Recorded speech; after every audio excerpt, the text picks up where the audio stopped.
Good evening, church. First, I'd like to give honors to God and blessings to everybody that's listening to this video today.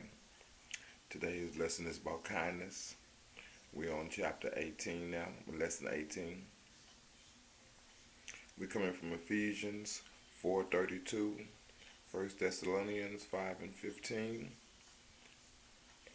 2 Timothy 2:14 and 2:24, and 2 Peter 1:5 and 7.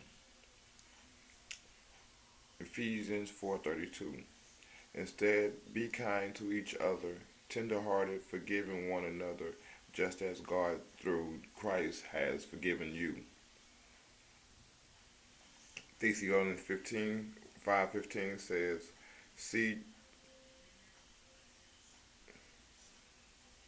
okay, I'm sorry.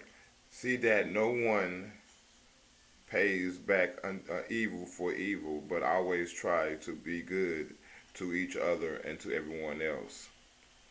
2 Timothy 2:14 states that remind everyone of these things and command them in God's name to stop fighting over words. Such arguments are useless and they can ruin those who hear them. And 2 Timothy 2:24 states, the Lord's servants must not quarrel, but must be kind to everyone. They must be able to teach effectively and be patient with difficult people. I'm going to stop right there. Today's lesson is about kindness. I see a lot of people out there don't know what kindness means and don't know how to be kind. You know, it says right here that God wants us to be tender-hearted. That means kind-hearted. That means no matter what's going on, we got to learn how to forgive and keep on trying to do what God wants us to do. Paying back evil for evil, that's not what God's way. We don't supposed to pay back something body. If someone did you wrong, you don't supposed to go back and do them wrong because you feel like that's a payback. No, we don't get revenge. God don't want us to get revenge. He says, do good to each other and everybody else. So that means we don't need to get revenge for each other.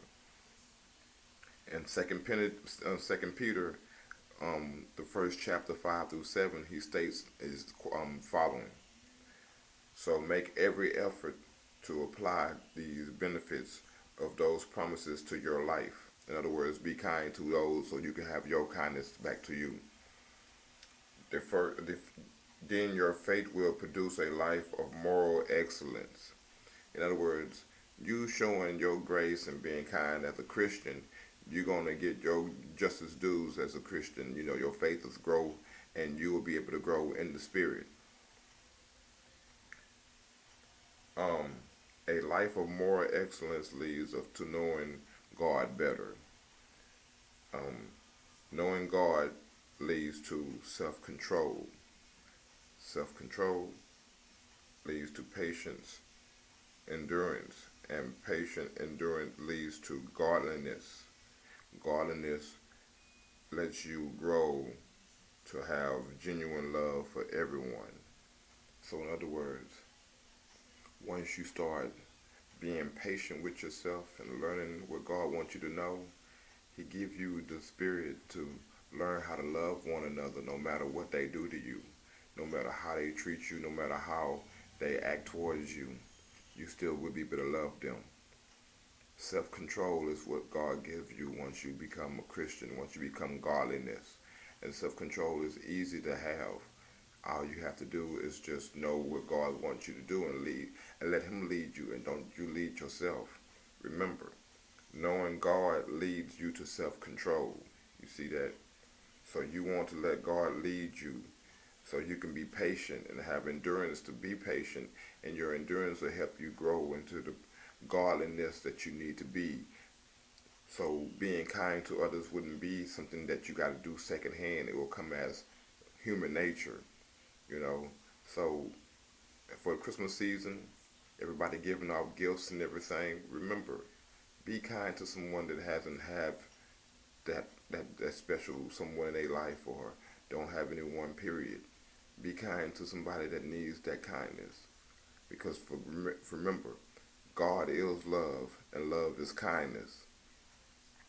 Today's lesson was about kindness. We came from Ephesians 4:32, 1 Thessalonians 5 and 15, 2 Timothy 2:14 and 2:24, and 2 Peter 1:5 and 7. I hope these words have been a blessing to you. Merry Christmas and happy holidays to everyone. God bless.